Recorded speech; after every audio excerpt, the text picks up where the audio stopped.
Hello, friend and colleague. It's Nikki from Full Voice Music. On our show this week, episode 188, my special returning guest is the one and only Michelle Markwart Deveaux.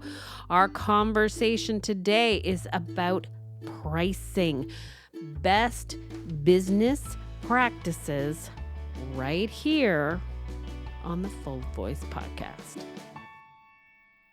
Hello, welcome, and thank you. Thank you for pressing play. My friend and colleague, wherever you are listening from, I'm so grateful you are here. And as we always do with the very savvy Michelle Markwart Deveaux, we have a very powerful episode. Before I dive in and invite my special guest, I do want to say a few things. First of all, oh my goodness, happy October. If you are listening to this podcast at time of release, it's October 2023. And my friends, this is such a beautiful time of year. I know many of you have just started teaching. You're getting into the fall season. Halloween has to be one of my favorite themes and seasons in my teaching studio. And if you have not gone to the spooky singing page on Full Voice Music website, you are missing out. We have so many fun spooky song studies, and we have some great repertoire. What's That Sound? Zombie Cat? Amazing. And also, one of the all-time favorite songs in our studio is Glenn's Dark and Dingy. And Dark and Dingy is just this beautiful song about a stormy night from the perspective of a dog. And it's so beautifully crafted. It's just so beautiful. So if you are looking for some Halloween, October, fall season weather songs, please check out the Full Voice website, fullvoicemusic.com. And we also have free games, free downloads, lots of fun activities. Oh, and I almost forgot the pumpkin spice song. Ginger, cinnamon, nutmeg, cloves, allspice. That's right. Whenever I open my spice cabinet, they're right there, and I usually end up singing it a few times while I'm cooking. So the Pumpkin Spice Harmony Singing Game is a free download. It's on our website. It is a wonderful introduction to part singing, and it is so much fun. So please, please, please, that is what we love to do at Full Voice Music, is create fun singing resources for you, for your classroom, for your studio, for your singers. So please check those out. I also want to remind everybody that the Happy Singing Teacher course, online course, is now available. And it is... it's been like 2 years in the making. It started with live teacher training workshops. And when I welcome people into my Zoom room for teacher trainings, I always usually have a survey of their burning questions. What is it that you need to know? And then after a workshop, I usually send out another form, another survey saying, what were you surprised to learn about? What do you need more information about? And what are you excited to try in your studio? So for 2 years, I interviewed teachers. I asked them what they needed to know about working with children, and our Happy Singing Teacher course basically answers all of those questions. And it is it's concise, it's fun, very engaging videos, lots of resources, and lots of teacher takeaways. So if you are looking to level up your skills, or if you're looking to welcome young singers into your studio and your pedagogy courses didn't quite cover treble voices before voice change, we got you covered. So Happy Singing Teacher course is now available. Please check that out. Now, without further ado, I changed my mind. October is my favorite time of year, and I do want to shout out to my friends from around the world. First of all, Amy in Australia. We were talking through Messenger, and She was telling me that Christmas is hot and sunny on a beach, and that she has not seen snow ever. So I have to put lots of pictures of snow on my Instagram. Wherever you are listening from, my friends, I am hoping that your season has started off just beautifully, and that you are just enjoying working with your students. So I love this time of year. It's just the leaves are changing here in Nova Scotia. It's beautiful. And we have had just absolutely summer-like sun during the day, but nice and cool in the morning and in the evening. So we have a nice fire at the end of the day. So wherever you are tuning in from, I'm sending you a virtual hug from Nova Scotia. And I am wishing you all the best into your teaching season. Now, without further ado, my friends, Michelle has been a frequent guest on our podcast, and I will continue to invite her onto the show because not only is she a voice teacher with years and years of experience, but she's also a business expert.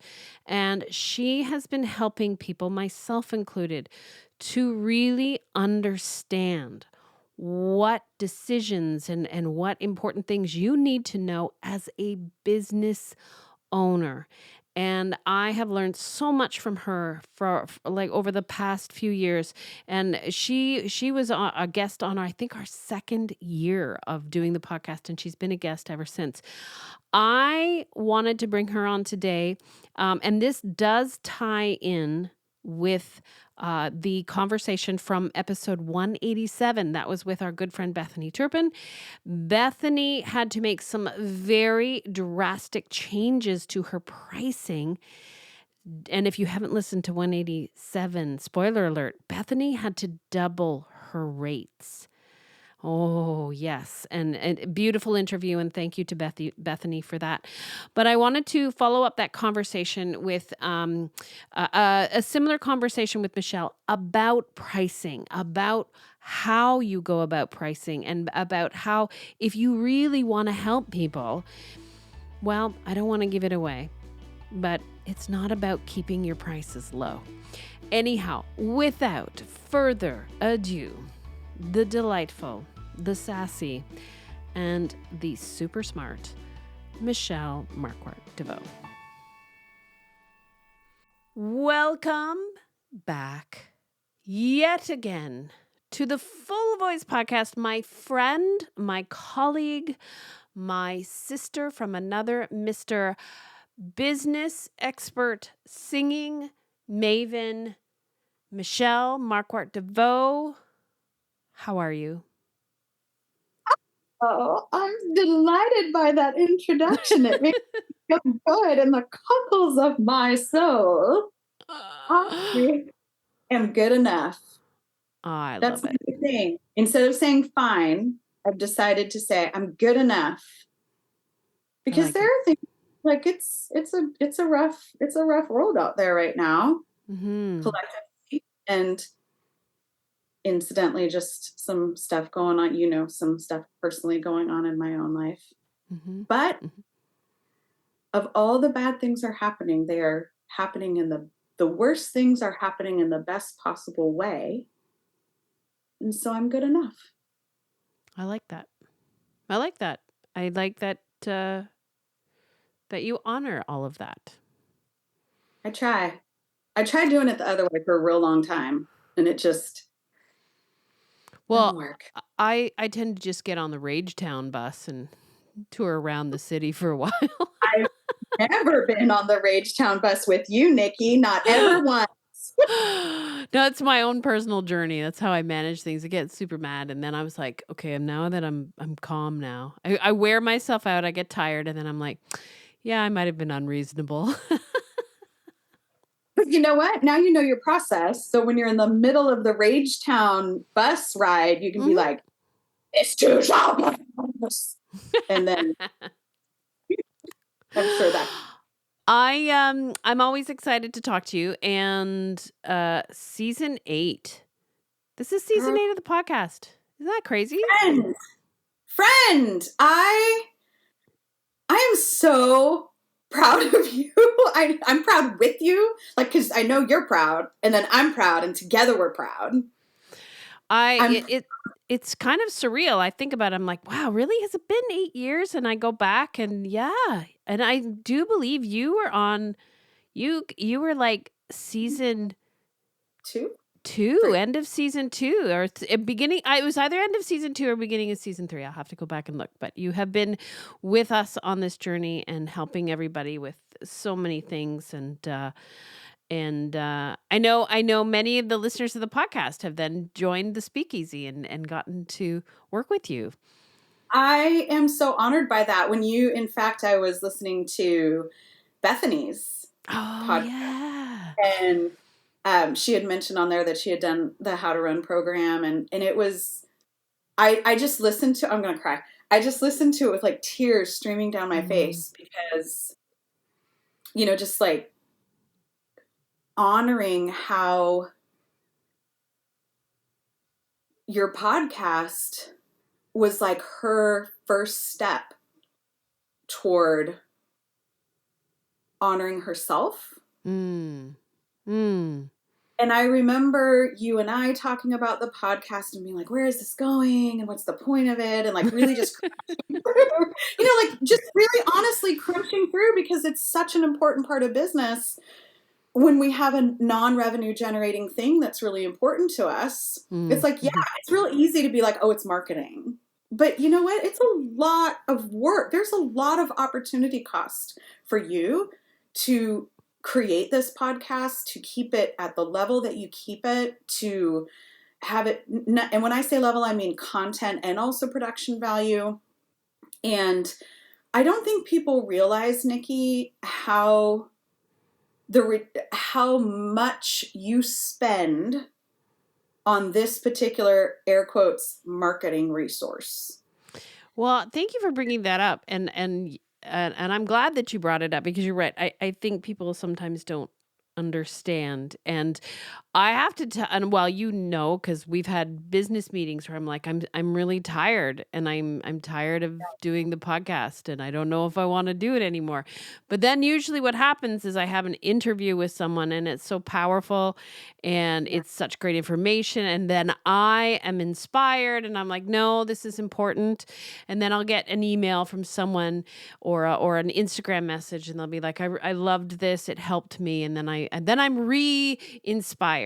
But it is, and it makes me really appreciate other well put together podcasts and other content creators. It makes me appreciate the work that they do, and it gives me like a different viewpoint, and it's like, wow, I know how much work that is.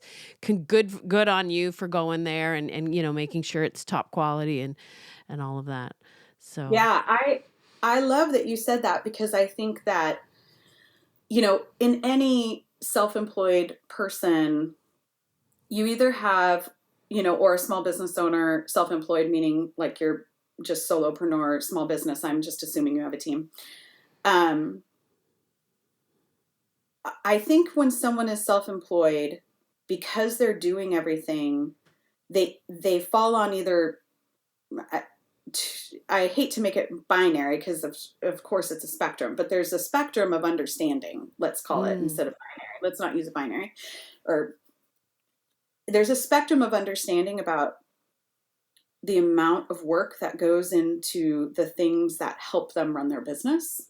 I find this a lot with, and I say this as a person who often complains about plugins on my website. Oh my gosh, don't get me started about plugins. Right. But it's this idea of like, I think we would all do better to remember that on the other side of everything that we're engaging with, there are humans doing work. And sometimes it's a lot of work that might be in their zone of genius, like they're good at it and they love it, but it's still something that costs them. And I wish that more self-employed people understood that about others, in addition to kind of getting upset or hurt when it's not understood about them. Oh, beautiful. And, Mm. it's interesting because when we talked about, what do you want to talk about for this podcast? And I loved it. You just voxed me and you were like, I want to talk about the cost of paying it forward. And, as I sit here thinking about this, I'm like, this is one of those costs, right? Is that we want to pay it forward so badly that we don't create a business that we can afford to invest in high quality softwares, high quality accompanists or collaborative pianists, high quality podcast producers, high quality web developers, whatever it is. And we don't, like, it's like we don't make the connection that, like, our lack of resources is what's stopping us from really creating a stellar experience for our clients. And then we kind of get wrapped up in, like, well, why isn't this a better experience? It's like, first of all, they're not only these website developers aren't working with only 20 people or 50 people. They're working with thousands of people at scale, which is a very, very different business model than, like, a self-employed person who probably, well, in the music industry, I would hope no more than 50 clients. And that's even too much, in my opinion, in a private studio situation. But, these little micro costs are like, when we're not making enough, we can't invest in what we need to invest in. I love that. Well, I And don't then, love that, but I love what you're saying. and I know that I'm kind of, my connectedness is kind of going a little bit wonky right now. I know it's all over the place, but in my mind, it's like, okay, we can't invest in high quality things. And then we get upset at the low quality things because Right. we're Sure. hustling so hard in order to make the thing work, while not also honoring that they're probably hustling really hard to make the thing work. But Yeah. then it's just a very convoluted misunderstanding of how to get what you need from the things that you spend money on. So that was a round thing, but hey, welcome to my brain. Well, that's the interconnectedness of all of it is we don't see all of this, all of how it weaves into what we do, what other people do, how they perceive our business, how we can grow our business. So I when we were talking about what we wanted to talk about, I want to backtrack first. I have a question for you that Do I it. need to know. It's Q4 Mm. for, like, now, my business, Full Voice Music, is a January to end of December business. Now, fun fact, it was originally a June to July business, and I hated it because my brain just Mm. could not wrap around the concept of a year end at the end of July. I don't and then I asked my accountant, I'm like, I don't like it. Can we change our fiscal year? And we had to write a letter to Revenue Canada. So my business is a January to December. This is Q4. So this is like end of year. Do Yeah, you have like a specific plan of action or focus in your Q4? me personally, in Yes. in the speakeasy cooperatives and its Yes. tentacles. And its What? tentacles and all There's things you do. Is like Q4 a thing where yeah. you have a different mindset, or you're planning ahead, or you're reflecting, or you're firing everybody? Like, what happens in I am Q4? not firing anyone. Okay. I I'm I'm notoriously bad at letting people go. But I have done that hard thing because it's an important thing to do for the good of the person and the good of the company. Um, so Yes, generally speaking, I view Q4 for three things. Supporting the people in Seco who are doing all of their holiday shenanigans. Okay. Because there's so many holidays. There's the Jewish high holidays. There's Canadian Thanksgiving, United States Thanksgiving. There's the winter holidays. There's so many like holiday things happening, and people are doing winter recitals. There's doing like fall shows. So very much about just supporting that. And then a lot of people they get a bee in their bonnet in Q4 where they are like, oh, I gotta do stuff for the new year, which is great. So I put a lot of attention on not growing my business. Like that's not a growth quarter for my business. It's a support quarter for my business, for the clientele. But what I am selling is the VIP program because that is an annual program, January to December. So that's kind of my one sales thing that we're working on.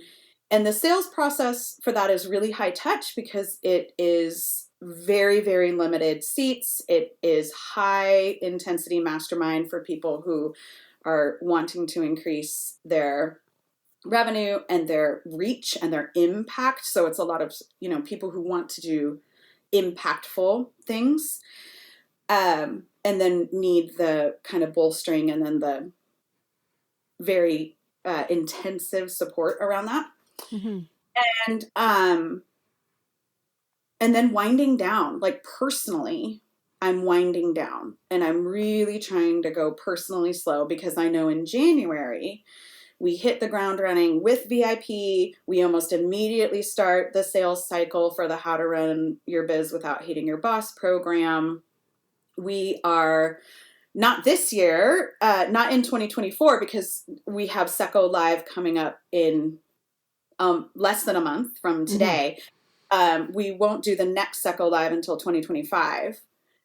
So we won't be doing that, but those are the kinds of things. Is January and February are big sales planning months. And then if we have a conference that we're going to or a lot of travel, I'm not going to do any big conferences in 24. I need a break. My body needs a break. My mind needs a break. I've had a lot of loss and a lot of grief in the last couple years. And so my 2024 personally is going to be more about just working the business and supporting the team and supporting the clientele, and maybe a trip to Nova Scotia. Are you serious? Are you just teasing me? Serious. I'm not teasing you. I looked at plane tickets and was like, precious Lord, take my hand. Like, I was like, all right, well, saving up for that. But yeah, I'm really doing that. So generally, to answer your question in a very long-winded way, Q4 for our business is client-focused and selling VIP. Because we want to make sure that the people in VIP are really, really confident about the investment. They're really great. Because it's a lot of time commitment in addition to the financial commitment. And we want to make sure that their business is at a place where it makes sense for them to make that financial commitment. I don't do the whole you've never started a business, but give me 5 figures in order to help you. I don't do that. Those are businesses that need to be revenue generating already. So yeah, Q1 is sales, then Q2 and Q3 are really getting into how to running the programs and just continuing to sell and offer Speakeasy Cooperative. Because we're constantly doing work in Speakeasy with, the trainings and all of that. So that's always going in the background anyways. We all have these recurring work that we're doing for the members and creation. So, and then when I think about it, it's like, man, we do a lot. Well, you do, absolutely. And I want to shout out to all the teachers, who are listening to this. I mean, I love hearing you talk about this, and I love the information that you've shared with me through the Speakeasy and through our coaching about planning and thinking about the year and I love what you just said about, and I'm going to wind down and take some time because, teacher burnout is so huge, and I struggled with that for years. And I like working. I work way too much. I'm sure my family would tell you that. But it's important to know your seasons per se, um and what the focuses are, because it helps you to plan things in a productive but also a healthy way. Yeah. I planning, man, planning. The first thing you got to plan is your money. The second thing you got to plan is your time. The third thing you got to plan is your capacity, which will make you revisit your money and your time. Well put, well put. Right. But I want I wanted to bring up a spicy topic. You'd posted this on the socials, and I kind of chuckled when I saw it, which is why you should never go to Facebook forums to ask people about what you should charge for your lessons. And I I kind of laughed because I'm pretty sure there was a couple of posts in our forum about that exact thing, and we see it all the time. So, would you be so kind to kind of unpack that a little bit for those people that are, I know that for a lot of North American teachers, the teaching year has just started, and hopefully you've set your fees, but a lot of teachers come January, will think about increasing their rates or changing their systems a little bit. So, do you mind unpacking that a little bit for me? I'm poking a bear here. Ma, ma, ma. you really are. I don't know if you're poking a bear or like dangling a carrot, because this is one of my favorite things to Okay, I'm unpack. dangling a carrot. Yeah, well, I'm so passionate about pricing. It's really, I talk about it more than is probably necessary, but it to me it's like one of those foundational. I mean, it's the foundation of your business is how much revenue it can generate and how much spending, Hmm. right? Um, and as of late, I have been experiencing a lot of people kind of coming out of pandemic mindset and realizing inflation went through the roof. And we did a bunch of trainings on this inside Seco, and I wrote a blog on this too. If Hmm. you can find that, you can post to it here, or post to it in the show notes. Um, just a lot of people recalibrating the reality that things got rough for the entire economy, Western Hmm. economy. And now they're second guessing their pricing, or they've decided to like move on from an academic position or from a job or from working at another multi-teacher studio because they perceive that they want to make more money, or they perceive that it will make them more money, and then they want to know how to price. And I have to say I don't get mad when I read these threads. I get deeply concerned Mm. and I feel sad. Yeah. And it's because the advice that inevitably comes is not based in good financial principles and is not based on good just like best practice in running self-employed or small business. And there's a lot of like, charge what you're worth. And I mean, you and I have talked about this privately, but I am so against the idea of charging, that concept of charging what you're worth, because it is so loaded with inaccuracies around how money works. Right. And Right. really, it's just, it makes it so personal in something that is math. And the math is there as a tool to help you succeed, Hmm. not as a thing to like equate your value or importance with. So true. And it completely removes the It just removes all of the important things you need to understand about like what business model you have, blah, blah, blah. So to answer your question again in a roundabout way, why did I post that and unpack that? The reason why I do not think we should be asking people what to charge in Facebook groups is because what that does is it communicates a few things. One is that a historically underfunded and undercharging community is somehow going to give you the right answer about that. Boom. Oh, Asking a bunch ouch. of Okay, I'm I got that. not Thank you. sorry. No, it's the truth. It's the truth. Can you say that again? Because I want people to just absorb that for a second.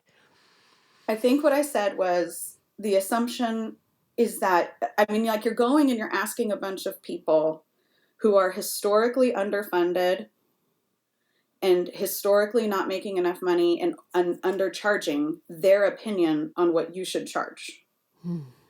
So it's like asking a chef how to fix your toilet. I'm sure that there are chefs out there that fix their own toilets. Absolutely. Right. But really, is that the person you should be asking about fixing the toilet? So there's kind of that concept. The second thing is because there's a perceived market that is underfunded and undercharged, that to me is the equivalent of like market rate pricing, because it's not a true market because it's all made up numbers. Oh, interesting. Sure. You know what I mean? Like it's not a real, tangible, data-driven. It doesn't have a data set that's accurate to what people will actually pay for these particular things. And we know this because of how wide the price ranges are. So this is just an economic principle. The fact that it's like kind of like cars. Like you can buy a $12,000 car, you can buy a $200,000 car, right? So the markets you don't have the car market. It's not one market. It's like, okay, we have our like upper luxury line and then we have our economy line, like, right? But when you go into a Facebook group, you're asking all of those price points a question, and therefore you're not going to get a right answer. You don't know if the person answering you is selling a luxury car or if they're selling like a economic car. You know what I mean? Like you don't have the right data set because it's such a vast change of prices. Then of course, as I mentioned, you get the whole like charge what you're worth, don't worry about it. And it's like, well, that's not helpful because first of all, you can never charge what you're worth. You're too valuable to charge what you're worth. There's no way in a million years any human should put a monetary value on themselves. Stop. Don't do that. It's not money. Like that, it just doesn't work. So that, and I have a whole like workshop I give on that, so I won't do that here. And then the other reason is just because it is actually a very specific and detailed process to figure out your pricing. Like there's step by step to do this, and there's a lot of factors that have to be accounted for when you choose how to price, because it's not only about how much you're going to make. It's very much a marketing and sales tool. Price is a marketing and sales tool. But until you're making enough money to think about it as a marketing and sales tool, you can't use it as the powerful marketing and sales tool that it is. Right. So if you're not making enough money to just meet your basic needs, you cannot use it as a marketing and sales tool intentionally, even though you are communicating something with that price that is a marketing and sales something you're communicating, right? If you're not charging a lot, you're communicating something. You are marketing something for that price, right? So I don't want people to ask Facebook groups anymore how to price. I want them to come to my pricing workshop. I want them to book a one-on-one with me or any coach that knows how to actually take you through a pricing process. Like it doesn't have to be me. talk with your accountant, like whatever it is, because it starts with how much does it cost to run this business, including your salary? That's where it starts. And it's not, well, I think I could charge $60 an hour and then I could work 100 hours a week. And, I, what I mean? Right. Could make, I have Tina, the calculator here. We could figure it out. So, okay, I could charge $60 an hour and I could teach 20 lessons a week. And that's $1,200 a week. So I could, if I worked all 52 weeks, make $62,400. I could, if I worked hard enough, if I just charged this. Oh. Instead of how we should be doing it, in my not so humble opinion, which is how much money do you want to make? How much money does this business have to generate for you in order for you to cover all of the overhead of the business, running the business, all the continuing education, all the things that will be business expenses? How much do you have to make to cover that and pay your salary based on your personal financial needs, plus all the taxes, and make a profit so that you can build a capital fund / emergency fund / whatever? I need to make $100,000 a year. Start there. What do I need to charge? What do I need to do? Do I need more than one offer? Which offer needs to be priced what? That's just where you start, though. You have to have that number first, and then we start asking the nuanced questions. Great. What kind of offer is it? What kind of business do you want to own? And when I say business, I'm assuming we're all like voice teachers, music teachers here. So I mean, like, well, what kind of voice studio? Do you want to own something that has several different offers? Do you only want to be doing one-on-one voice lessons? That's a very different business model. Do you want to do voice and group? Do you also want to create downloadables? What kind of business do you think you want this to look like? What are the unique value? There's all of these other questions that go into it. How much revenue is this revenue stream making, in the overall revenue of the business? And people are like, well, I don't want to think about all that. And I was like, well, you chose to own a business. So you chose to think about that, whether you wanted to or not. Like, maybe you are bait and switched into owning a business. I'll give you that. What is that meme with the flag where it says, we don't do this because it's easy. We do this because we thought it would be easy. Right? It's good that we understand. It's so good. So that's what I meant by that, is like, don't sell yourself short like that. Your business is so much more capable. You are so much more capable at running a business that can generate the income you desire when you understand the principles behind how you're doing it. Right.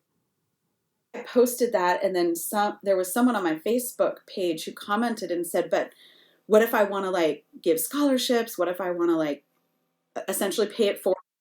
Have you ever done that? Have you ever given people a break? And I'm like, yes, of course. But that's the whole point. And that's I call it, the little name I put on it is pricing for generosity. I like that. Yeah. It's like my little workshop, pricing for generosity. We're going to be doing it in November. Stay tuned for links. It's the first time I'm ever going to give a pricing workshop outside of the Speakeasy Cooperative. I've never done one for that. I will definitely put links to that. Thank you. So, but it's this idea that you cannot give money that you do not have. That is not generosity. That is stupidness.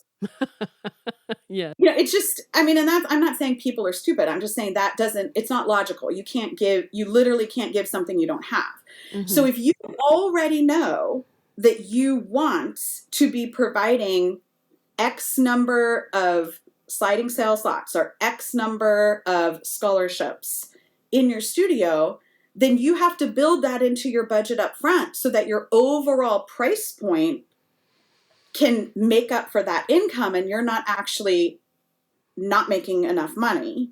Right. This is, I learned this concept from Jaquette Timmons, and it's something that I have taken and run with as a concept in our field, and it's figuring out first what you want to give. Oh. Where do you want to give? That's the first thing you figure out.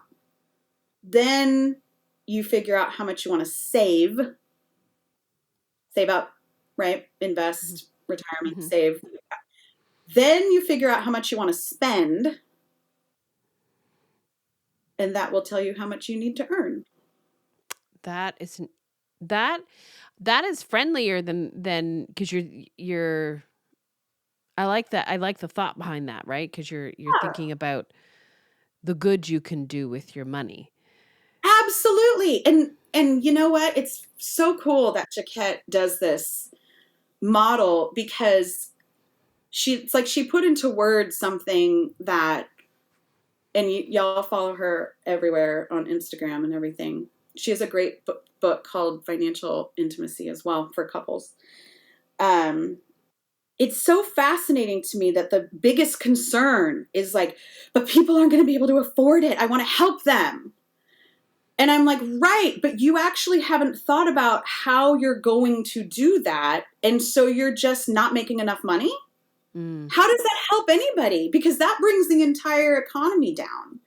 And it's, like you were saying earlier, this kind of idea of interconnectedness. It's like our individual choices about how we price affect every other voice teacher in the voice teacher community. Because that's economics. Individual choices that create collective data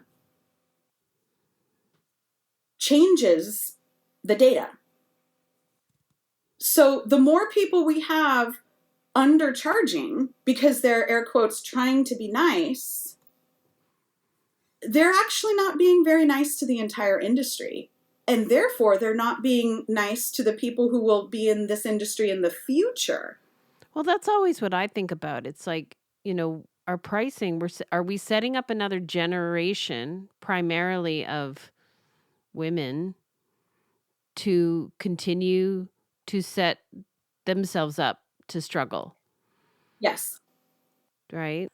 It Again, this is the other reason why I don't like the whole like you language Mm. around charge what you're worth, charge, because then it gets all tangled up into like how much I am personally sacrificing in my business attributes to my view of how I feel about myself. And this is ultimately a connection with people's deep distrust of oligarchs and plutocrats. So we have a deep distrust, which we should have a deep I was distrust, just gonna say. right? Like it is applying a loathing for a type of wealth onto the little person. And that is exactly what toxic versions of capitalism wants you to do. That is what late stage capitalism wants you to do. It wants you to blame the uber rich and then connect that line of thinking all the way down to a person who makes enough to be happy. Interesting.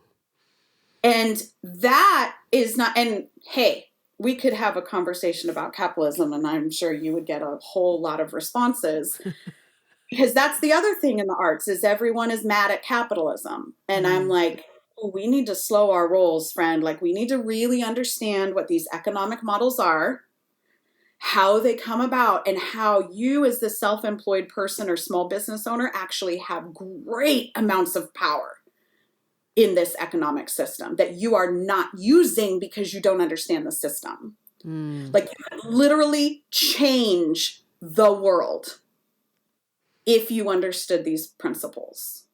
This idea of like our individual choice to help people is what makes us feel good about ourselves. But that isn't actually helping anybody. So let circling back. So a lot of teachers feel that by keeping their prices low, they are paying it forward. They're allowing, families that are, struggling, or families that, wouldn't maybe have the opportunity to do music. And I I wanted to just one of the things that I always think about, because we worked with marginalized communities when we were in Hamilton at the church, and Mm, across the street was the women's shelter, and down the street was another um, care facility, walk-in clinic for families that needed help, and our church was the out of the cold. Like we were working with a lot of families that were struggling and talked to a lot of families, and I know that I know that it's not. We're all limited with the resources that we have, and if I'm a family in crisis or if my family is struggling, a lot of the times it's not just money that I don't have. right. Like I don't have a vehicle, or I don't have a partner to help me. I don't have means of getting the children anywhere other than from school to home, or I don't have support for the learners at home. That's quite often a big thing with families in crisis. So when I see people saying, "Well, I'm going to keep prices low because, and I'm like, who are you keeping prices low for? And are you like, what who do you actually think is like, cuz really families that need help might not need it that way. And how else could you actually help them? I I wish people could see me waving my hanky at you right now. I mean, let's talk social justice, Nikki. Let's just have 5 minutes where you and I talk social justice and talk about the concepts of felt needs, because that's what you're talking about. I've never heard that term, felt needs. Yeah. So Okay. felt needs is when you are meeting needs that are felt. I mean, circular reasoning, but the concept of a felt need challenges the white supremacist way of thinking of philanthropy, Oh, where philanthropists give money to a cause that they have deemed worthy of help. It is not our job to decide what other people need. It is our job to respond to the needs that people tell us they have. So, to that end, well, I want to scholarship 3 students. Do they need your money, or do they need to get picked up from school right. and then have you teach the lesson? Because maybe their parent is working 3 jobs Right. and there's no bus route to your home because you are in the woods. There's no buses to my home. but, but that's what we're talking about with Right. like if you really want to unpack the pricing thing, which you are doing, is this idea of like keeping your rates low actually more often than not is because you have decided what another person's felt need is. Right.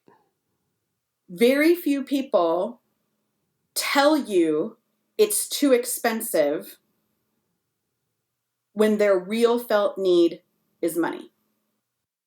It's too expensive is code for I don't want to pay that because I don't value it at that.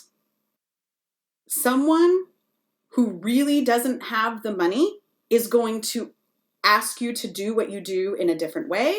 They're going to say, can I come less often? They're going to say, like, someone who does not have money, air quotes, does not have money, but still wants the service, finds a way.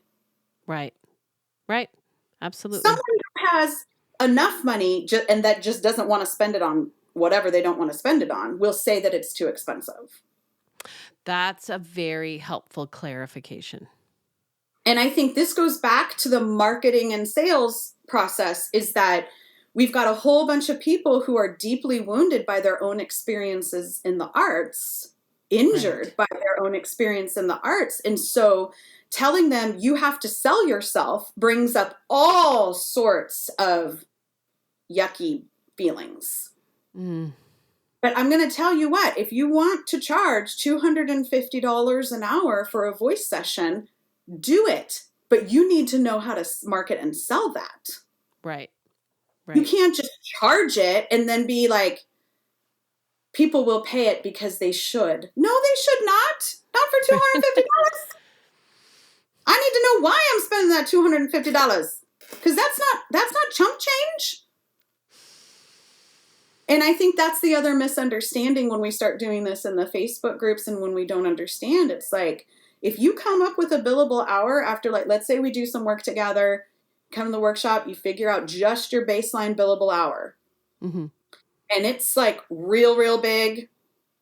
And you have never in your life sold anything for that amount of money. It is very silly for people to tell you, but you're worth it. And that's what really concerns me and makes me sad about the Facebook groups is that $250 an hour in New York City is very different than $250 an hour in the middle of Kansas. Or in Peru, or in Portugal, or Absolutely. You know what I mean? Like, yeah. But if that is the number you come up with, that means that those offers are going to be very different, and the way you market and sell them, the process, what's going to be contained in that offer is going to be different simply because of the local market, which comes last. Right. That's when you look at the market and are like, okay, well, if I really want to give this really high-end luxury experience in New York City and my billable is $250, then I probably need to charge $5. Right. Right. Do you know what I mean? Yeah. And okay, I really want to give this high-end experience. My billable is $250. Oh, that's going to be real hard to sell in this market. I need to rethink the offer.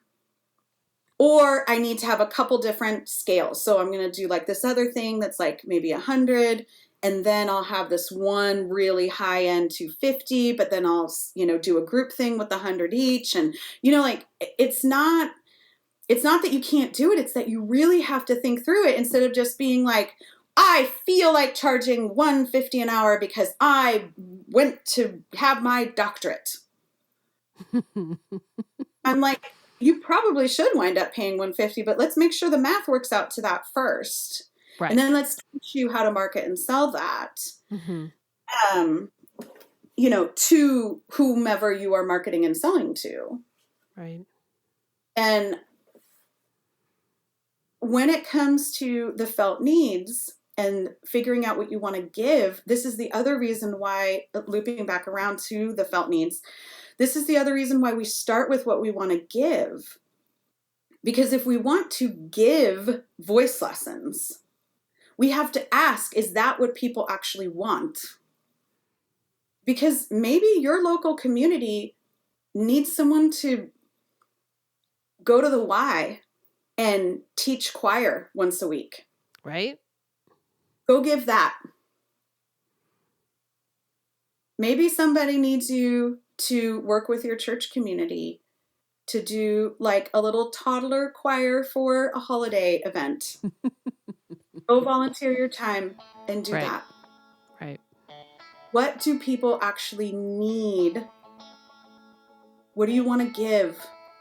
Michelle, you are my hero. Thank you so much for shedding light on businesses and how we can do better and protect ourselves and build businesses that we love and do the right thing.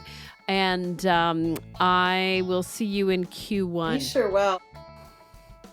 A very special thank you to our dear friend, Michelle. And yes, all of Michelle's information and links to all of her incredible offerings, including information about the Speak Easy Cooperative, is on the show notes. Be sure to check that out if you would like to work with an incredible community of people who are helping each other to be the best teachers they can be and the smartest business owners they can be. You want to check that out. My friend and colleague, if you are starting your teaching season, I am wishing you all the success, all the smiles, all the singing, and of course, as always, inspired teaching. Happy singing.